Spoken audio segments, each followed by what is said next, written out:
بیا د مدینه کوڅې بیا د مدینه کوڅې غواړي د بلال اذان ګرځي صحابه پکې نشته قریشي جانان ګرځي صحابه پکې نشته قریشي جانان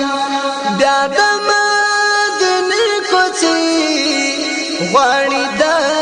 بلال اذان ګرځي صحابه پکې نشته قریشي جانان ګرځي اصحابان پکې نشته قریشي جانان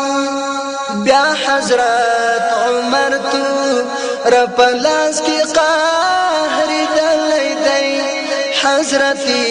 عثمان دا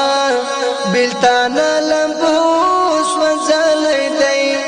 حضرت عثمان دا بلتان لمبوس وزلی دی غم شو په حجاز باندې غم شو په حجاز باندې اور شو ورته تور جهان ګرځي صحابه پکې نشته قریشي جانان